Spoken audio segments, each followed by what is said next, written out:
दोस्तों नमस्कार। आज का हमारा जो टॉपिक है वो है गेट के सिलेबस में जो एप्लीकेशन वाला पार्ट है। एप्लीकेशन वाला पार्ट बोले तो इसमें पावर प्लांट इंजीनियरिंग का पार्ट आता है, आईसी इंजन का पार्ट आता है, रेफ्रिजरेशन, एयर कंडीशनिंग और टर्बो मशीनरी का पार्ट आता है। ये चारों को मिला के हम लोग एप्लीकेशन वाला पार्ट हम लोग बोलते हैं गेट के मैकेनिकल इंजीनियरिंग सिलेबस में पर्टिकुलरली। तो आइए आज इस पे हम लोग थोड़ा चर्चा करते हैं कि कहाँ से क्वेश्चन कितना आता है। ये जो सीरीज बना रहे थे हम लोग एनालिसिस का, उसी का अगला पार्ट है ये, यानी अगला एक वीडियो है जो कि एप्लीकेशन के बेसिस पर हम लोग डिस्कस करेंगे। तो चलिए सबसे पहले एक चीज़ देख लीजिए कि यहाँ जो आप देख पा रहे हैं, यहाँ हमने 3 बुक मेंशन किया है। Refrigeration and air conditioning bye CP Arora best book है। ये सेंजल के बारे में, ये जो थर्मोडायनेमिक्स की बुक है, पहले भी हमने चर्चा किया है, आप देख लीजिएगा थर्मोडायनेमिक्स वाला सेक्शन में जो वीडियो है उसमें। और ये जो थर्ड बुक है fluid machineries and fluid machines, ये भी एक तीसरी इम्पॉर्टेंट बुक है जो कि टर्बो मशीनरी पार्ट सिर्फ इससे पढ़ना है। तो ये बुक हम बताते जाएंगे कहाँ से क्या क्या टॉपिक पढ़ते जाइएगा, अकॉर्डिंगली आप आगे हम लोग वीडियो में इसके बारे में चर्चा करेंगे।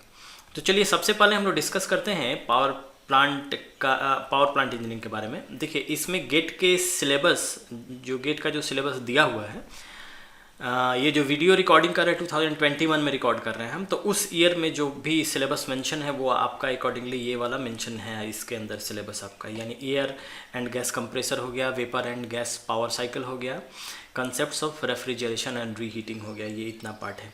लेकिन चलिए इसमें और थोड़ा डिटेल में हम लोग एनालिसिस करते हैं इसके ऊपर क्या क्या पार्ट है और कितने कितने मार्क्स का क्वेश्चन आता है। तो आप यहाँ पे देख पा रहे हैं जैसे कि पावर इंजीनियरिंग या पावर प्लांट इंजीनियरिंग, जो भी आप इसको कह लीजिए, इससे आपका एयर एंड गैस कंप्रेसर से अब तक ये बेसिकली 35 ईयर्स का क्वेश्चन का एनालिसिस हम लोग कर रहे हैं, यानी 1985 से लेके 2021 तक का। और इसमें देखा गया है कि एयर एंड गैस कंप्रेसर से लगभग अभी 6 बार ही क्वेश्चन पूछा है, यानी 6 क्वेश्चन ही पूछा है अब तक। ठीक है, vapour and gas power cycle, steam power cycle and इसको कह लीजिए आप स्टीम टरबाइन, इससे कुछ खास क्वेश्चन देखने को मिला नहीं है। मिक्स क्वेश्चन हो सकते हैं लेकिन कुछ खास ऐसे डायरेक्ट इससे क्वेश्चन है नहीं आपके। ठीक है, कंसेप्ट ऑफ रीजनरेशन रीहीटिंग, इससे भी कुछ ऐसे खास नहीं, कुछ क्वेश्चन है मिक्स क्वेश्चन गैस टरबाइन के साथ आता है, लेकिन गैस टरबाइन यहाँ पे आप लोग कह लीजिए ये मेजर भूमिका निभाता है आपका। ठीक है, अभी ये जो पार्ट आप देख रहे हैं steam power cycle and steam turbine, इससे क्वेश्चन पूछता है, ऐसा नहीं है कि नहीं क्वेश्चन पूछता है, ऐसा रैंकाइन वगैरह साइकिल से पूछता है, लेकिन कुछ मिक्स करके पूछता है। तो आप इन जो बोल्ड वाले हैं इनको आप मेन कंसिडर कीजिएगा, steam power cycle and steam turbine और गैस टरबाइन, इनसे कुल मिला के 19 क्वेश्चन अब तक पूछा गया है, मेजर पार्ट है आपका। ठीक है, इसको आप मेजर समझिए और इस पे थोड़ा सा आपको फोकस देना होगा। चलिए आप पार्ट वाइज थोड़ा सा एनालिसिस करते हैं। अभी कंप्रेसर में कौन सा क्वेश्चन पूछता है कहाँ से, तो कंप्रेसर, ओके, तो कंप्रेसर में सिंपल प्रॉब्लम पूछा हुआ है। ठीक है, सिंपल प्रॉब्लम जैसे वो आपका मैक नंबर होता है ना, मैक A/V/C, इसे मैक नंबर से कुछ रिलेशंस दे के पूछा हुआ है। लेकिन एक बात और ध्यान देने वाली है कि लगभग इसमें 2000 में 2 नंबर का क्वेश्चन पूछा था और 2021 में डायरेक्ट 2 नंबर का क्वेश्चन पूछा, यानी कि मान के चलिए 21 साल के बाद इससे एक रिपीट किया है क्वेश्चन। तो ज़्यादा इस सब में उलझने की ज़रूरत नहीं है, इन सब पे एक सिंपल क्वेश्चन देख लीजिएगा, या इसको पढ़ने का बेस्ट तरीका आपको बताते हैं, क्वेश्चन बैंक उठाइए, ठीक है, और उससे पढ़ जाइए। जी पढ़ जाइए मतलब जो पोस्ट क्वेश्चन दिया है उसको सॉल्व कर जाइए अच्छे से समझ के, दैट्स ऑल। ज़्यादा दिमाग लगाने की इसमें कोई ज़रूरत है नहीं आपको। अच्छा, उसके बाद एयर कंप्रेसर। एयर कंप्रेसर का क्या हिसाब किताब है, इसी रेसिप्रोकेटिंग और रोटेटिंग दोनों आ जाता है आपका। ठीक है, रेसिप्रोकेटिंग एंड रोटेटिंग, ये दोनों पार्ट है आपका। अभी इसमें इसका हिसाब किताब समझ लीजिए, 2005 में 1 नंबर का क्वेश्चन पूछा है ये, उसके बाद 2016 में सीधा, यानी कितना साल, 11 साल के बाद, 11 साल के बाद 2 नंबर का क्वेश्चन पूछ दिया। उसके बाद 2020 इसमें 1 और 2 नंबर अलग अलग, ये जो सेक्शन है ना, मतलब 2020 में जो ऑनलाइन एग्जामिनेशन लिया था उसमें क्या कर लिया, उसको सेट 1 2 3 ऐसे करके लिया था। तो उसमें एक सेट में 1 नंबर का क्वेश्चन पूछा और किसी दूसरे या तीसरे सेट में 2 नंबर का क्वेश्चन पूछा था। तो ये बेसिकली इसका ट्रेंड ये दर्शा रहा है। देखिए क्या है, तो पॉसिबिलिटी है 21 या 22 में भी, 21 में तो आया नहीं क्वेश्चन, हो सकता है 22 में क्वेश्चन पूछ दे, इसकी पॉसिबिलिटी है। थोड़ा सा ध्यान रखिएगा इसको। बाय द वे, इसको भी पढ़ने का बेस्ट तरीका यही है कि क्वेश्चन बैंक क्वेश्चन बना जाइए। क्वेश्चन बैंक में जो दिया हुआ है अब तक का ये क्वेश्चन, इसको सॉल्व कर जाइए अच्छे से देख के, किस फॉर्मूले कैसे इसको सॉल्व किया हुआ है उसको देख के बना जाइए। दैट सॉल्व, ज़्यादा किताब से इसको पढ़ने की ज़रूरत नहीं है। अब आते हैं हम लोग steam power cycle and steam turbine भी ले लेते हैं। Steam turbine, okay, steam power cycle and steam turbine. अब इसमें से क्या पढ़ना है भाई, तो इसमें से आपको देखिए पहले ट्रेंड समझ लीजिए, कब कब इसमें क्वेश्चन आया। 2013 में एक आया है क्वेश्चन और 2021 में भी आ चुका है। कितने मार्क्स का, तो 2 मार्क्स का क्वेश्चन आया है आपका।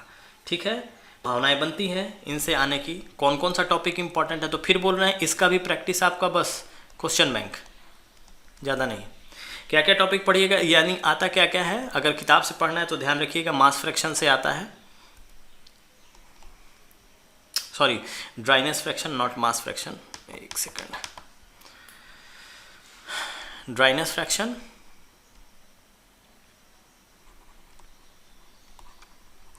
उसके बाद क्वेश्चन मास फ्लो रेट से पूछा है। ठीक है, उसके बाद आपका टरबाइन और Rankine cycle.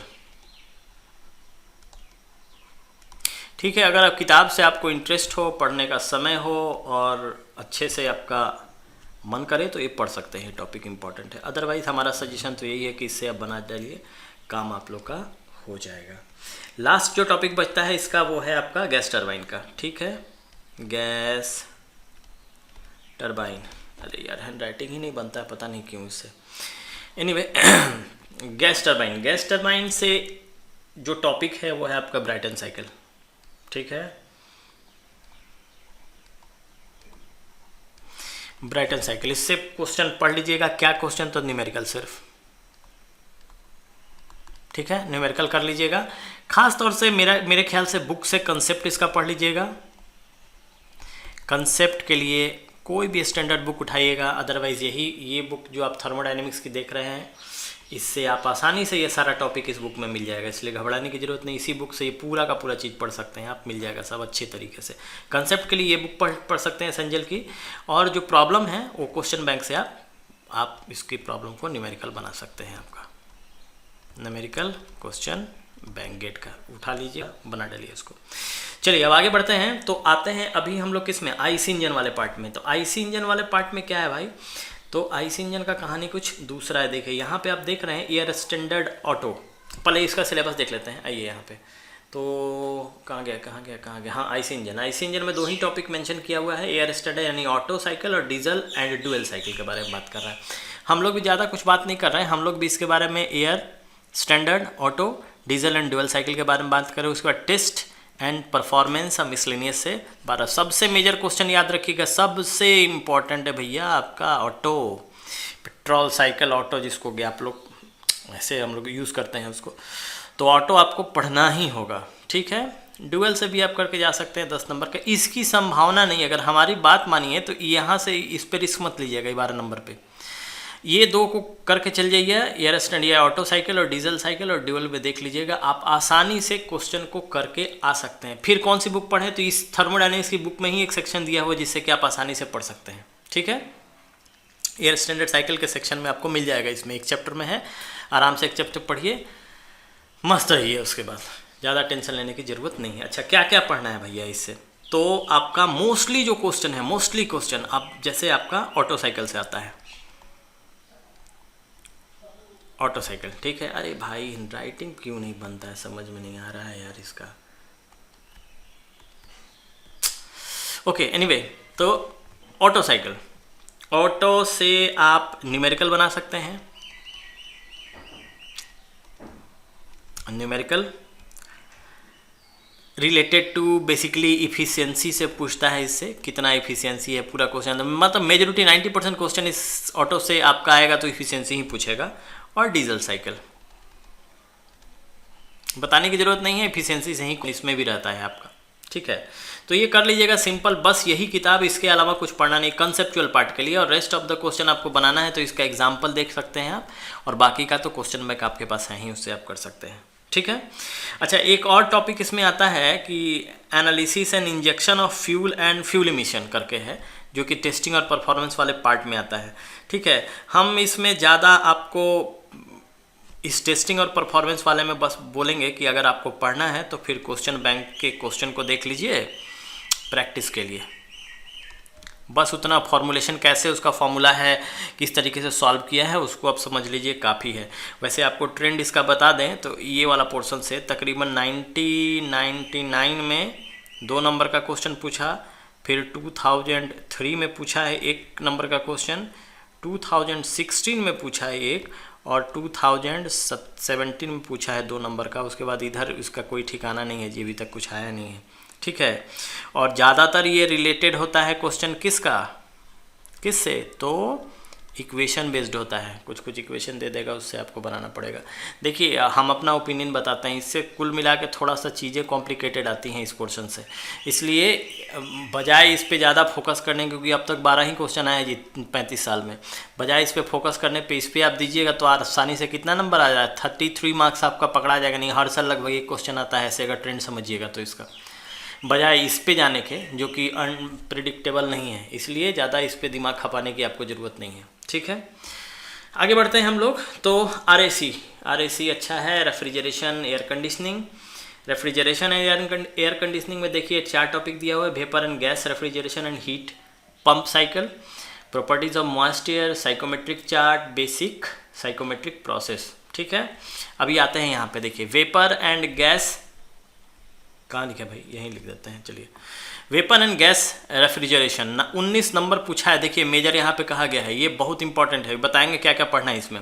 Properties of moist gas, psychrometric chart 18, फिर इंपॉर्टेंट, बेसिक साइकोमेट्रिक प्रोसेस फिर इंपॉर्टेंट, उसके बाद हीट पंप या वगैरह से 13 नंबर का क्वेश्चन। देखिए बेसिकली सब आसान है, मेजर जो लिखा हुआ है इसका जो टॉपिक है ना रेफ्रिजरेशन का, काफ़ी आसान है, आसानी से आप कर सकते हैं। क्या कर सकते हैं, तो सबसे पहला इसमें देखिए तो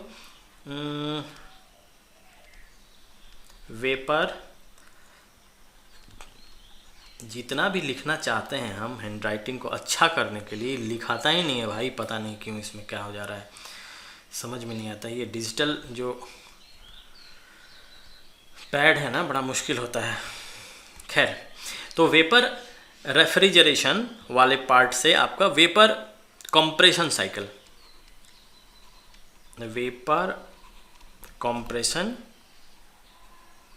साइकिल, वेपर कंप्रेशन साइकिल से खासतौर से इससे न्यूमेरिकल ही आया है आपका, तो न्यूमेरिकल देख सकते हैं। अच्छा, इसका भी ट्रेंड समझिए, तो 2012 में 2 नंबर का क्वेश्चन, फिर 14 में, फिर 15 में, फिर 16 में, फिर 18 में और 19 में। 14 में कितना नंबर, 1 नंबर, फिर 15 में 2, फिर 16 में 2, फिर 18 में 2 और 19 में 1 नंबर का क्वेश्चन पूछा है। अभी तक इसके बाद से इसकी संभावना नहीं है, लेकिन आगे जो भी 22 के लिए तैयारी कर रहे हैं भैया ध्यान रखिएगा, इसको छोड़िएगा नहीं आप लोग, ठीक है। न्यूमेरिकल बिल्ली पूछता है, आप लोग इसका प्रिपरेशन फिर करना है इसी बुक से, दूसरा बुक में जाने की जरूरत नहीं है, इसलिए थर्मोडायनेमिक्स की एक ही बुक बता दिए, ये पूरा का पूरा एप्लीकेशन वाला पोर्शन सारा कवर करेगा। कौन कौन सा, तो ये वाला कवर कर लेगा, एक आईसी इंजन भी कवर करेगा आपका, रेफ्रिजरेशन एयर कंडीशनिंग का भी पार्ट इसमें कवर कर लेगा आपका, ठीक है। ये 3 पोर्शन हो गया, और बाकी ये टर्बो मशीन के लिए ये वाला बुक हम रेकमेंड किए हुए हैं। और चाहे तो सीपी अरोड़ा, जिनको बहुत ज़्यादा विद्वान बनने की ज़रूरत है या चाहते हैं, अंदर से इच्छा है उनकी, वो इसको पढ़ सकते हैं। नहीं तो हमारा तो भैया रिकमेंडेशन नहीं है, हम जब तैयारी करते थे तो मैक्सिमम पोर्शन इसी से कवर किए थे हम अपना हमारे पास सीपी अरोड़ा था, लेकिन उतना मतलब दिमाग विकसित नहीं हो पाया था कि इस बुक को ज़्यादा रेफ़र करें, इसलिए उसको थोड़ा सा अवॉइड किए थे। खैर, आप लोग समझदार हैं हमसे ज़्यादा, आप लोग चाहें तो उसको पढ़ सकते हैं। एनीवे, आगे बढ़ते हैं। अगला है psychrometric process. Psychrometric process. Psychrometric process में मेनली ये भी न्यूमेरिकल रिलेटेड ज़्यादा है। देखिए एक्चुअली क्या है ना कि न्यूमेरिकल क्यों पूछता है ज़्यादा, अब इसके पीछे का लॉजिक थोड़ा समझने की कोशिश कीजिए गेट में क्या होता है। एक्चुअली इसके बाद आप या तो एमटेक कीजिएगा या रिसर्च में जाइएगा, पीएचडी में। अब वहाँ पे जाइएगा ना तो हर चीज़ नया चीज़ मिलता है आपको प्रिडिक्ट करने का। कोई भी रिसर्च वगैरह चीज़ में कैलकुलेशन आपको हो जाएगा। मान लीजिए आपको कोई ऐसे फैकल्टी के अंदर में आप काम करने लगे जो कि कुछ इनके पास कुछ प्रोजेक्ट है आपका प्रैक्टिकल जिसका इम्प्लीमेंटेशन करना है, तो अभी क्या होगा कि आपको पूरा कैलकुलेशन दे दिया जाए कि अच्छा भैया ठीक है, ये जो रूम है पर्टिकुलर रूम में इसमें हमको चिलर सिस्टम लगाना है, तो बताइए कि इसका मतलब एयर कंडीशनिंग पाइप वगैरह का वेंट वगैरह का कितना डायमेंशन होना चाहिए, क्या होना चाहिए। तो आप जब तक प्रैक्टिकल इम्प्लीमेंटेशन नहीं जानेंगे उसका तब तक आप कर ही नहीं पाइएगा। तो पीछे का लॉजिक समझिए किसी एग्जामिनेशन का क्यों पूछता है और किस तरह का चीज़ पूछता है। तो मेनली एप्लीकेशन बेस्ड, फालतू का चीज़ नहीं होगा कि ये ऐसा हो गया वैसा हो गया, हाइपोथेटिकल वाला चीज़ नहीं आता है। इसलिए आप जो क्वेश्चन देखिएगा ना गेट का तो आपको अंदाजा हो कि अरे जो हम क्वेश्चन बनाए हैं a is equal to 2 b is equal to 2 तो c बराबर a प्लस बी का वैल्यू निकालना, वैसा नहीं आता है, कुछ एकदम एप्लीकेशन बेस्ड आएगा। इसलिए थोड़ा सा दिमाग लगाना आपको पड़ेगा इसमें। एनीवे तो न्यूमेरिकल रिलेटेड टू ह्यूमिडिफिकेशन उसको कहिए एंड डीह्यूमिडिफिकेशन, इससे आपका रहता है। इसका भी ट्रेंड समझ लेते हैं। तो 2014 में, फिर 15, फिर 16, फिर 17, फिर 18, कितना नंबर भाई? तो 1 number 2 number 2 number 1 number 2 number अभी तक आया नहीं है। 2022 वाले लोग प्रिपेयर्ड हो जाइएगा, सावधान, हो सकता है इससे आ जाए न्यूमेरिकल क्वेश्चन अच्छे से मतलब बेसिकली ये सब चीज़ें क्वेश्चन बैंक से ही करने में मेरे ख्याल से आप लोगों को आसानी होगा क्वेश्चन बैंक से, क्योंकि हम जो प्रिपेयर करवाते हैं बच्चों लोगों को उसमें बेसिकली वही ध्यान देते हैं। उन लोगों को बोलते हैं कि भाई क्वेश्चन बैंक में स्पेसिफिक देखिए कुछ ट्रेंड्स होते हैं जो कि आपको बता रहे हैं ना, इस ट्रेंड को प्रेडिक्ट करके भी आप काम कर सकते हैं। हम गेस नहीं कर रहे हैं, ध्यान रखिए, गेस नहीं बता रहे हैं, बताना भी नहीं चाहिए, लेकिन एक ट्रेंड प्रेडिक्शन होता है। आप जो साइंस के स्टूडेंट, इंजीनियरिंग के हैं बाकी सारे लोग, तो ये चीज़ आप लोग को थोड़ा सा दिमाग में रख के चलना होगा, ठीक है। तो आगे बढ़ते हैं। लास्ट में आपका है, लास्ट नहीं सेकेंड लास्ट है आपका heat pump and cycles. Heat pump and cycles क्या है? इसमें कार्नोट हो गया, उसके बाद हीट पंप हो गया, और ये दो से मोस्टली न्यूमेरिकल पूछता है, ठीक है। ट्रेंड समझिए जरा। 2014, फिर 15, फिर 20 और 21, कितना नंबर भाई? 2 1 1 1, इतना ही मार्क्स का इसमें क्वेश्चन पूछा हुआ है। काफ़ी आसान है जी। कार्नोट और हीट पंप में आप देखिए एकदम सिंपल प्रॉब्लम आप बना सकते हैं। क्वेश्चन बैंक से प्रैक्टिस कीजिएगा, ज़्यादा जाने की जरूरत नहीं है कंसेप्ट के लिए। फिर ये पहले ही बताए हैं, ये बुक आपकी सेंजल की बुक है थ्योरी के लिए, और बाकी पूरा का पूरा क्वेश्चन आप इसी से बना डालिए, कोई फर्क नहीं पड़ता, इससे आसानी से आप कर सकते हैं। लास्ट जो टॉपिक है आपका प्रॉपर्टीज ऑफ मॉइस्ट गैस है, properties of moist air, sorry gas नहीं भैया, एयर, ठीक है। इसमें बस वही cooling and dehumidification, air conditioning वगैरह का मेनली जो वर्क करता है। फिर चार्ट देखना, साइकोमेट्रिक चार्ट देखना, सेंसेबल कूलिंग और हीटिंग। इससे आपका आता है सिंपल न्यूमेरिकल, ठीक है। क्वेश्चन बैंक प्रीफर कीजिएगा कॉन्सेप्ट के लिए सेंजल, ठीक है। आगे कुछ पढ़ने की जरूरत नहीं है, ठीक है। आप तो आई होप कि ये पूरा चीज़ क्लियर हो गया होगा। अच्छा, यहाँ जो चार्ट देखने इसके बारे में चर्चा नहीं किए, बता दें बेसिकली नॉर्मलाइज्ड मार्क्स है। नॉर्मलाइजेशन क्या है हमारे आगे के वीडियो में इसको एक्सप्लेन किए हैं। बेसिकली कुछ नहीं होता है, मैक्सिमम मार्क्स जो है उसको डिवाइड किया जाता है इसके मार्क्स से। इससे कितने नंबर का क्वेश्चन आया उससे डिवाइड कीजिएगा तो एक वैल्यू मिलेगा जो कि नॉर्मलाइज मार्क्स होता है। जितना नॉर्मलाइज मार्क्स ज़्यादा होगा उससे मतलब उसके क्वेश्चन का मार्क्स या उसका वेटेज उतना ही ज़्यादा होगा। यानी कि इन पूरे चीज़ों से देखिए तो कहाँ से वेटेज ज़्यादा दे रहा है। देखिए पावर सिस्टम रैंकाइन और ब्राइटन का है सबसे ज़्यादा 3.2 है, उसके बाद 2.1 है आईसी इंजन का, उसी तरह अकॉर्डिंगली 1.6 है टरबाइन। अच्छा हाँ, टरबाइन एंड पंप्स ऑलरेडी हम डिस्कस कर चुके हैं। यहाँ देखिए 39 मार्क्स का है, बहुत इंपॉर्टेंट है। फ्लूइड मैकेनिक्स वाला जो टॉपिक है ना, जो वीडियो उसमें आप देख लीजिएगा, इसमें डिटेल से बताया गया है कि इससे कहाँ कहाँ से क्वेश्चन आपका आया है, ठीक है। तो ये वही चीज़ है जी, इसमें ज़्यादा दिमाग लगाने की आप लोग को ज़रूरत नहीं है। जो हम समझा दिए इस वीडियो के माध्यम से, आप उसको गौर से रखिएगा दिमाग में, और अगर आप लोग को ज़रूरत पड़े तो झिझकिएगा नहीं कांटेक्ट करने से। हम हैं आप लोग के लिए, हेल्प करने के लिए सदा सदा हैं आप यहीं पे। तो आप लोग झिझकने की ज़रूरत नहीं है। हमको खुशी होगी अगर आप लोग कांटेक्ट कीजिएगा, पूछिएगा, और अगर हमारे मदद से आपको मतलब आगे बढ़ने में सहायता होती है तो सबसे ज़्यादा खुशी हमें होगी। तो आई होप कि सब चीज़ अच्छा होगा, प्रिपरेशन भी अच्छा आप लोग का चल रहा होगा। तो इसी के साथ मिलते हैं हम लोग नेक्स्ट वीडियो में। तब तक के लिए धन्यवाद, ख्याल रखिएगा अपना।